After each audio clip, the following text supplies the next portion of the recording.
Hello. When I was in a mental hospital that they put me in, right, there was a very nice man brought in who was very friendly and nice to everyone.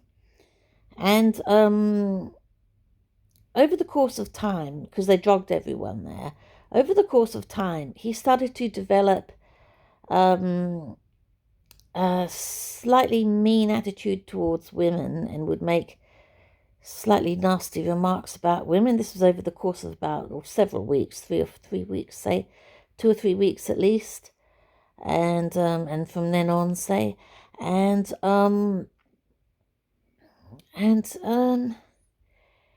it was just a real shame, and I wondered why he was doing this at first, and then it just kind of clicked in my mind that it was because he was being drugged. I mean, that's what would have been happening to him, like with everyone else. They made us all queue up for drugs. And I thought, well, what's changing him? It must be the drugs. And the drugs seem to have an effect on most people there. Everyone really except me. Some people more and some people less. Um, some people retained most of their mind and themselves, but others of them seemed to lose themselves a bit, which was a real shame. And they all seemed, or most of them, I mean, some of them, put it that way, some definitely at least, seemed perfectly coherent to me when they first came in. Perfectly coherent, intelligent, and pleasant and normal to me. And maybe others didn't, but some did. And I think that the reason that they changed was because of the drugs. Now, okay, with some people it seemed to make them behave better. In fact, with some people it definitely did. Some were violent and intimidating, or they shouted a lot and maybe threw something or other, and their behaviour improved with drugs. But other people definitely deteriorated mentally or emotionally from the drugs, and it was just a real shame, particularly with that really friendly, nice guy who was so nice when he first came in. Now, the thing is, why would they do this to people? And oh yeah, and once they started deteriorating, once they'd managed to ruin them and destroy them psychologically and maybe reprogram them, which is what they do by telling you what's normal, so that I think these drugs are all just to make various people in various ways suggestible. So they're all hypnotic drugs, and I just thought that a couple of months ago, and a week or so later, I came across the information online. Just generally doing some research of some kind. I can't even remember what now. Probably something to do with the mind or psychology or something like that. But anyway, I did just chance upon the information, and apparently they are all mind control drugs. Well, of course they're mind control drugs because they're psychiatric drugs. But apparently they're all suggestibility drugs, which is actual drugs that create a state of hypnotism. So science today still won't even admit hypnotism exists because apparently they don't want people to be encouraged to misuse it or something. But there they are using drugs that are hypnotism drugs, suggestibility drugs. Apparently there's something to do with learning as well because like they reprogram the brain or make you accessible to learning. I think small children may have them a lot because you learn a lot when you're little, like you learn a language. You learn your first language in your early years before you can even speak. Before you can even speak, you learn your first language. So there's a lot of learning going on, and that would be also why you don't remember things from when you're little, because you have suggestibility drugs in your system. And there's something to do with learning in one way, but not another. They're not really anything to do with memory about, say, episodic events. Episodic memory is everyday memory, like going to the shops and talking to people and things. They're more to do with academic learning, really, like being told what's normal and taking instruction, really, like with words and so on, or gradually, slowly. I mean, you might have some episodic memory when you're little. Maybe that's why you figure out what cubes and spheres are and circles and things. It just takes you a while to do anything academic. But like with reprogramming, that's academic type material, like being told what words are, and what's normal and so on. That seems to be quicker and takes place in just a few weeks even with these drugs.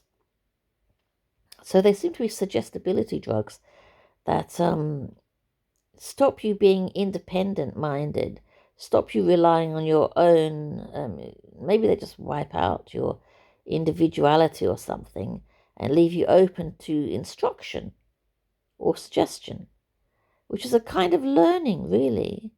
This is why people say you can hypnotize yourself to learn better or something, you know. Some sort of mind control thing, you know, controlling your own mind. But basically, they apparently use suggestibility drugs or hypnotism drugs and then tell people what's normal. And they must have told this man that they must have given him some ideas that women are bad, or made him experience in his personal life in some way something that made him think women were bad, because he came in really nice to everyone. And you have private sessions with these people where you're drugged by them. Well, I mean, they drug you anyway, just at various times of day, but you're in a drugged state then, and they say whatever to you. I mean, who knows what they say to these other people? And somehow or other they affected his attitude to women. And it was a real shame, because after that I began to think that he wasn't maybe safe to be around. You know, I mean, I was wondering what they were doing to him. I don't actually blame him. You know, I blame them. And why would they do this? Well, it's so strange, but why would they do these things? I think it's because they are lacking, but they want control. And in order to have control, they mustn't appear to be lacking. So if there's anybody who has any kind of superiority to them, I think they destroy them. That man was nicer than them, so they destroyed his niceness. There was another man there who was highly intelligent, and I wasn't there long enough to see what they did to him, but I presume, since it would be his intelligence they would have felt challenged by or inferior to, that they were destroying his intelligence in some way. Maybe giving him something that would, some drug that would damage his intelligence. And with me, they were giving me all kinds of things. Can't even remember what they were now. You know, they give all kinds of funny names and you can't remember what they are. But with me, I think it probably would have been some intelligence drug as well. Quite a few people there on what are probably intelligence dampening drugs. Really, I think these people, the controllers of society, do destroy their enemies, but they've got a system set up that makes them look good while they do this. So instead of looking like the dictators they are, they call themselves doctors and helpers and professional carers and things like that, and mental health nurses and so on. They're actually just the bullies of society. They're domineering, bullying, exploitative types who just want to get the max out of life and exploit everyone else. So they want a slave population, and they've got it. In the West, they've got it through deception, which is bad anyway. It's satanic. Deception is satanic.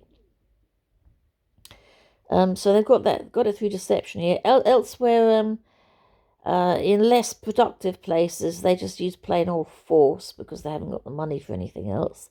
In the West, they've got the finances to have an easier life, really, a little dream life, a little pretended paradise. by calling people who oppose them insane and destroying their character and lying about their sanity and so on. For example, if you're a conspiracy theorist, they will call you insane. Now there are lots of things they just admit to, like these weather control programs, weather modification programs, which are admitted to now, and they call people insane for saying those programs existed for decades. That means that I think there was even a man put in a mental hospital for it, which means he would have been drugged. So mentally destroyed, basically. He would have been changed mentally. And some people do, even some people in the medical profession. I mean, they seem to have some people in there who don't maybe realize what's going on. And they will say, they have said that it's a kind of murder to destroy someone mentally, because they're not the same person anymore. And it is, and I was like watching these people murdered in front of me. They claim I was affected by the drugs, and they say they've cured me, but I haven't changed at all. And they said that I changed during the course of treatment and said creepy personal things that weren't true about me.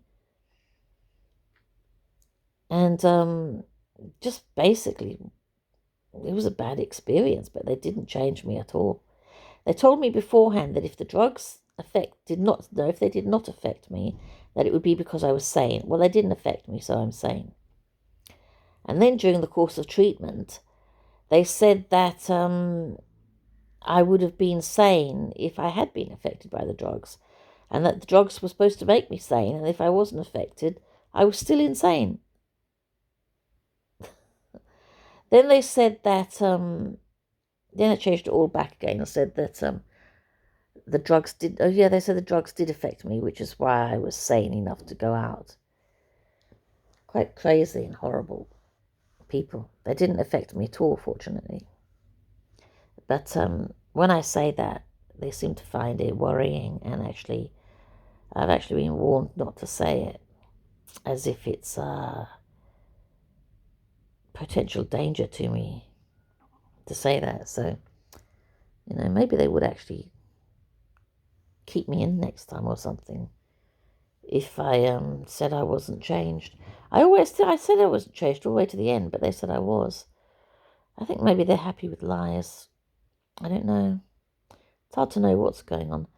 They never kept me long. I've only been here twice. Once was about 1990, and once was in 2016. And each time was for just 3 months. At the end of 3 months, they let me go, because at the end of 3 months, you get some sort of tribunal, they call it, and to see whether a mental health tribunal, and they seem to think that I would pass that at the end of 3 months. So, and they don't want to risk saying that I wouldn't, so that I would go ahead and have to try and get through it at 3 months and succeed, basically. And they don't want to show that that I'm sane.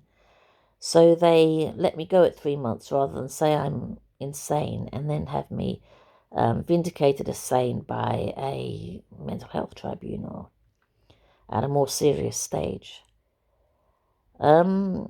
Which means that I'm not insane. And I don't think they should ever have kept me for a day, let alone 3 months. I think it's very strange that they do that. I think that there are these bad people throughout society, really. I mean, as everyone says, there's good and bad in every society. Everywhere you go, there are good people and bad people. And it's true, everywhere you go, there will be bullies and people who are helpful and kind to others. But I think that everywhere, again, is dominated ultimately by these more abusive characters. I mean, if you look at the poorer countries, they just have straight up dictators. And if you look to, people who are dictators up and down, and in in wealthier countries, you still get all kinds of bad practices that show we're not run by good people, like a lot of environmental abuses, which upset a lot of people and harm a lot of wildlife, and environmental abuses in other countries as well, in poorer countries, which again upset people who like wildlife, and upset people over these poorer countries who need a healthy environment. And you get people who get away with as much badness as they can, various unhealthy employment practices, bad contracts that exploit people, and so on. Mistreatment of animals, even when the law is supposed to protect animals, they just go ahead and mistreat them, and the police let them get away with it, and the courts let them get away with it. And in the end, they even make laws to prevent people trying to get proof that people are mistreating their farm animals by the millions every year. Or the hundreds of thousands every year. Some farms stock huge numbers of animals and they mistreat them all. So, we're run by bad people. And there are also good people. There are good farmers. So if there are good people higher up, are they just a cover to pretend that some people are good to keep everyone else in a state of confusion? Not necessarily.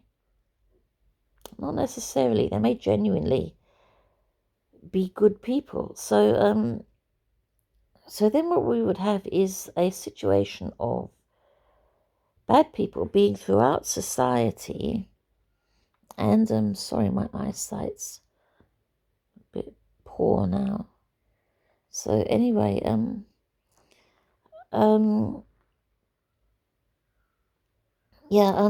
what you would have is bad people throughout society, having,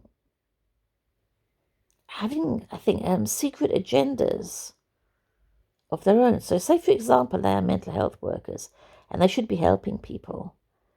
They may actually be fulfilling their own agenda of destroying personal enemies, shall I say? I suppose that's what it would work out to if it indeed worked out that way. If you regarded any particular person as your personal enemy, then I suppose it would work out that way. But if you had people feeling challenged by more intelligent or nicer people, maybe you would feel a need to oppress some evidence of these people so that they didn't sort of take a natural lead in the world, so that you could thwart efforts they made to do various things. You know how they kill environmental workers in the Amazon? Environmental workers in various poor countries get killed quite, now and then. Some in the Amazon, some I think in Nigeria, I'm not sure. Some in Africa anyway, but also particularly people in the Amazon, trying to save the Amazon rainforest. They get killed now and then. And then someone dishonest and who doesn't really care will say something like, well, yes, that's terrible, killing people, but no one's killing you, Lucy. Well, there are professional carers, psychiatrists, who say that, as I said earlier, changing people's personalities, changing people mentally is killing them. They think it's murder. They think their job is murder. They think that psychiatry should revolve around talking therapies. That's what they call them, talking therapies.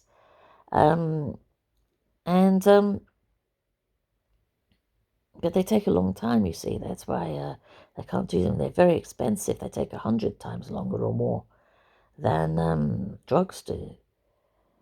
They cost 100 or more times more than drugs would. You would need to go and see a therapist again and again for years to talk through your problems. The fact that they can be talked through means they're real. Because if they were fantasies, you can't talk through a fantasy. You could talk for 1,000 years about a unicorn and not make it real. You know? The fact that you could talk about something like child abuse in your childhood, indicates shows how real the problems can be, because they can be talked through. They can be explained like a real phenomenon, like you could explain what a cube is or a carbohydrate or something, You can explain reality because it's real. So the fact that people, even the craziest, nastiest people, with apparently real savage problems like a hatred of women or something, violence towards women, maybe even a rape or something, can apparently talk, I'm guessing, but just say someone with serious problems and perhaps even violence in their background, personal background, could talk through their problems and become normal through talking, indicates those were problems based in reality, not fantasies, not based in fantasies, therefore not really insane. I mean, to be insane, you surely have to lose touch with reality. But if someone seriously said to be, diagnosed as seriously mentally ill, can actually talk through something, then even if it takes years, then it means that the problems were based in reality and were presumably very serious. Or certainly had a serious effect on them anyway, So are these people even insane in the first place? And therefore, and if they're not insane, just very disturbed and upset, then they're real people with real problems. And to drug them and destroy them and change them into something else is a form of murder. It's also covering up crime. Because if they were abused in childhood, whoever abused them, say their parents or their uncles, apparently it's usually uncles that abuse. The biggest offenders are uncles. Those people could still be harmful. And they certainly are still around and should be punished. They've screwed up someone's life. Some horrible people might then say, well, they don't have access to kids anymore, so it doesn't matter, go and help children who are being hurt now. But that ignores the fact that they've destroyed the lives of some adult, and possibly further along the line, someone he then attacked, like somebody he raped, or a wife he assaulted, or girlfriend he assaulted or killed. So whoever made that person disturbed has had an ongoing effect on their lives and on other people's lives as well. So I would say they definitely deserve justice, and maybe it would put other people off abusing.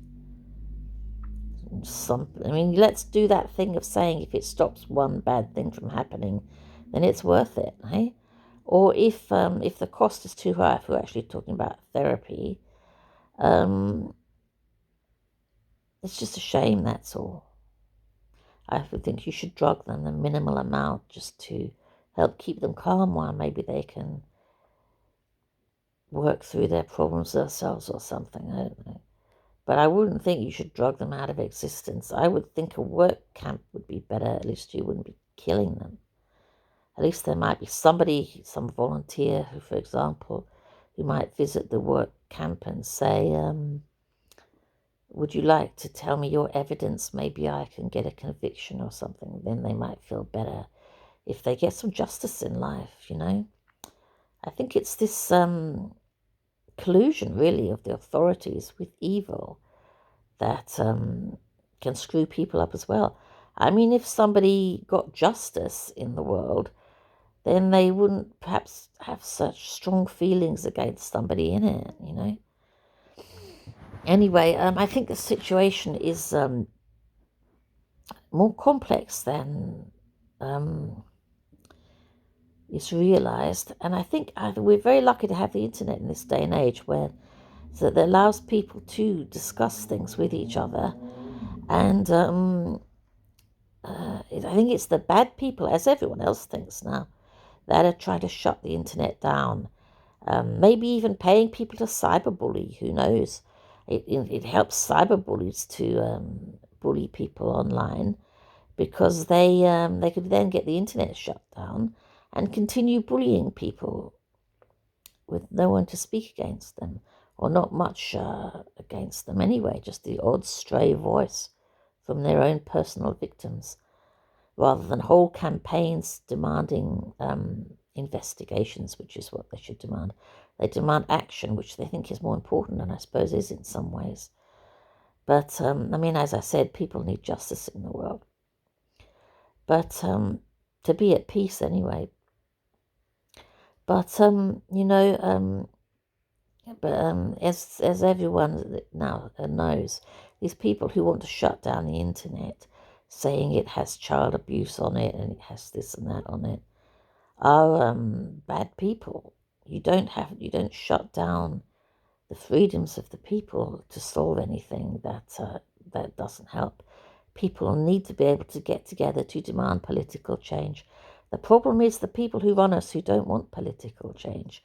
We all know now that bots from Russia and bots from China, people paid to express various beliefs in chat forums online all over the world in every country and language, exist and are paid by governments to do this manipulative work.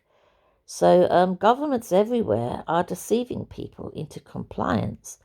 This is a form of force, really. You're effectively blinded.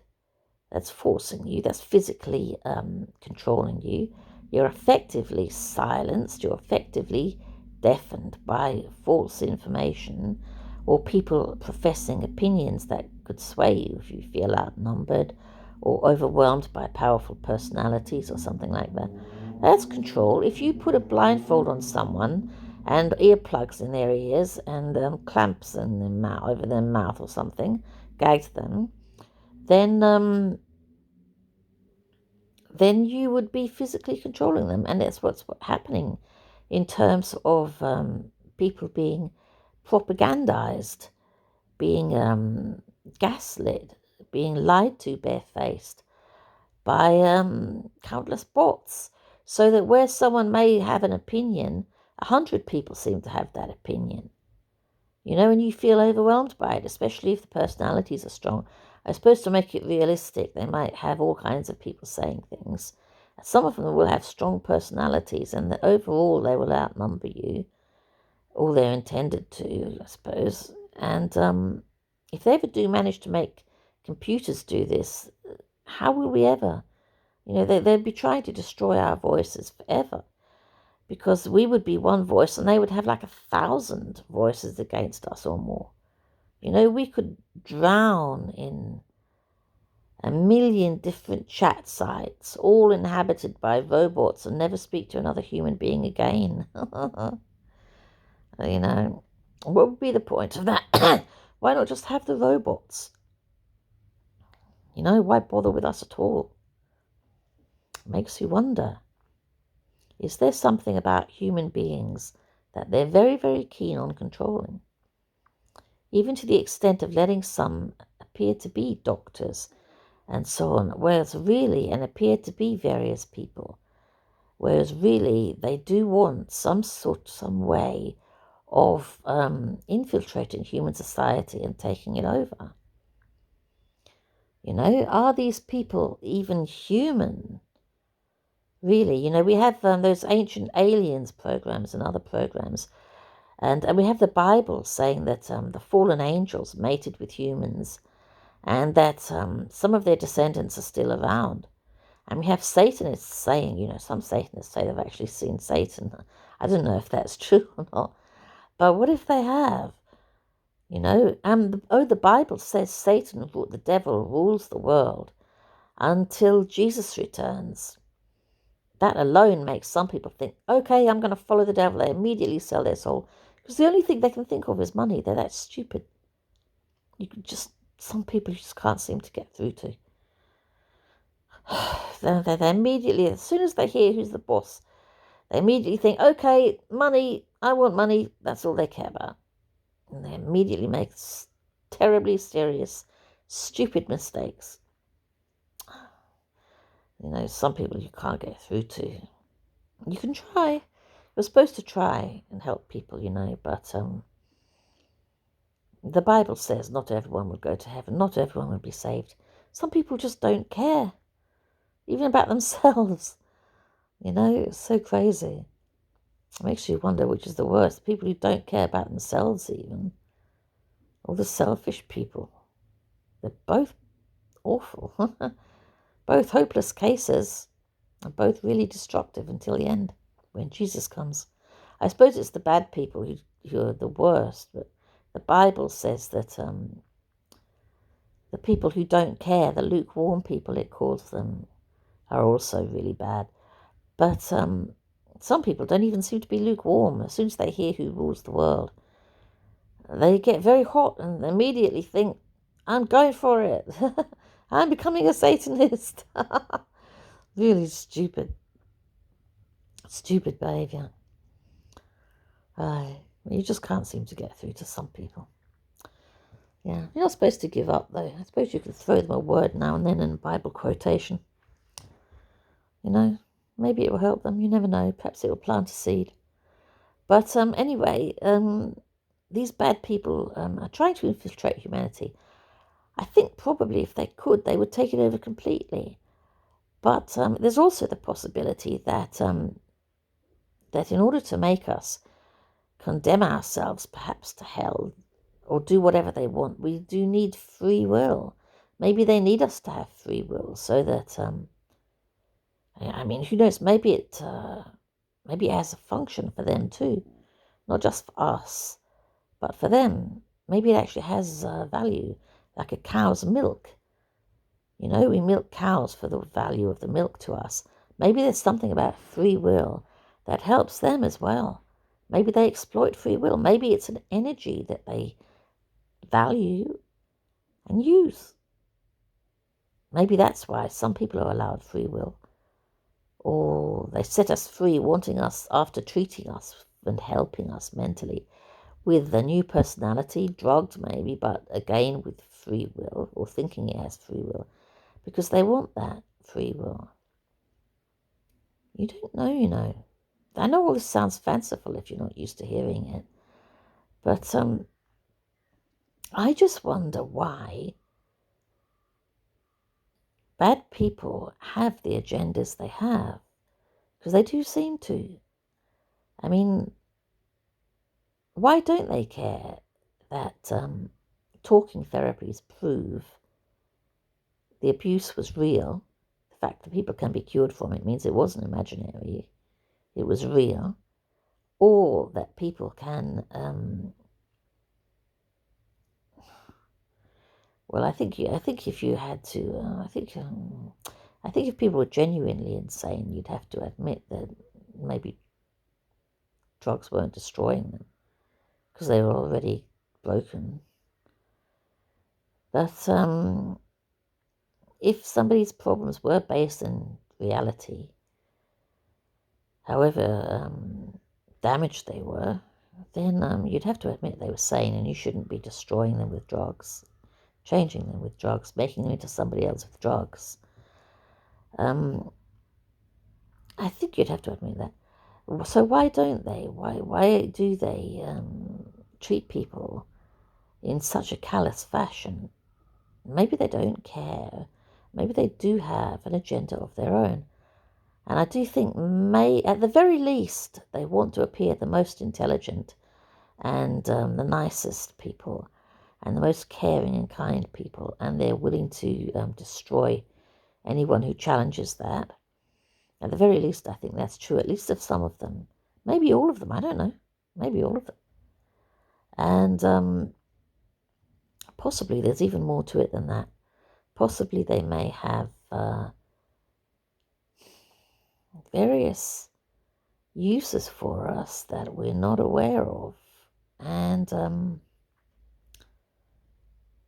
that they're somehow able to exploit. If nothing else, we'd be slaves.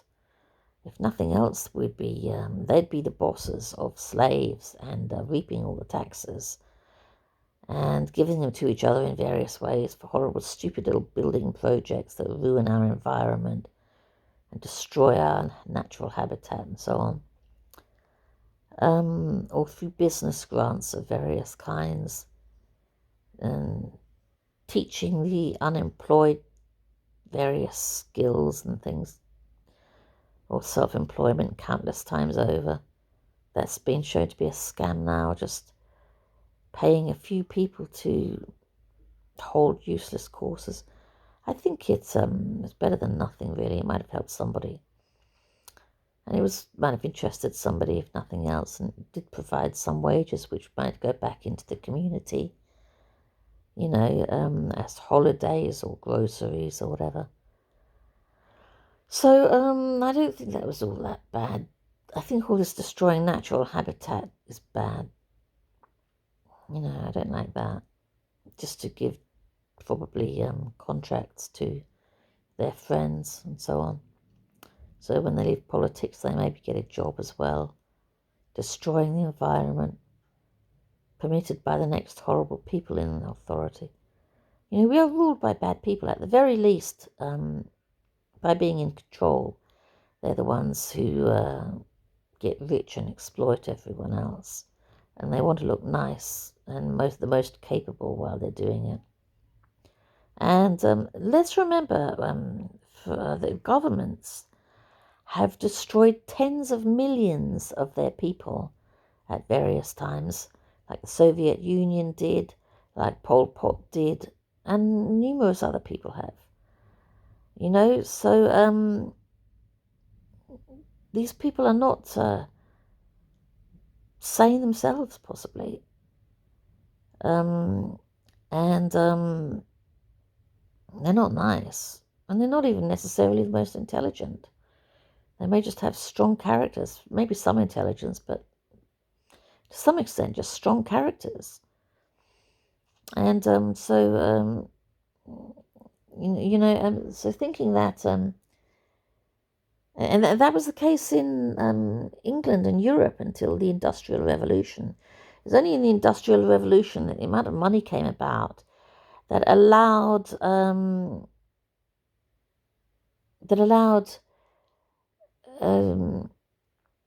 a more controlled society in social terms. Like when the NHS came along, they started the mental. I think they've always had mental institutions to some extent, maybe to destroy their enemies in. Apparently, once you're in a mental institution, being told you're mental all the time drives you insane pretty quickly.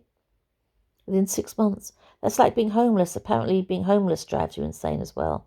Within 6 months, and being in a mental institution drives you insane within 6 months. And once you're insane, some students, psychology students, once went into a mental institution and signed themselves involuntarily to see if it would be determined that they were sane, because they were sane. And all of them were said to be insane, and the people there fought to keep them there. And all but one were kept there. One guy managed to get out. There's like 3 of them. One managed to get out after about 3 months, like they let me out after 3 months. And the other 2 they kept in for years. I don't know if they ever got out. They were determined to keep them. They said they definitely had mental problems. And they kept them for years, fighting to keep them there, saying they were mental. I suppose their reputation was at stake then, and they weren't going to admit they were wrong. Because they had something to prove then. Their lives were at stake. They needed the money. They needed this. They needed that. So those people made a big mistake doing that. And that experiment has never been repeated. Because everybody who might have done it, everyone who might ever think of doing it, learns their lesson when they hear that just once. So you don't need to hear something like that more than once, or have that experiment done more than once.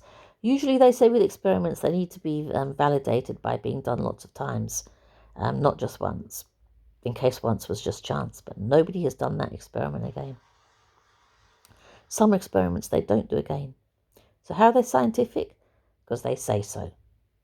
That's it. And so we just have to believe them, which means that repeated experiments in some cases are just ways of getting money off the public, because they take one experiment at face value when they feel like it. And it means that a really bad result is, real enough to be taken as fact. So these things may be happening at other times with other people and just not be being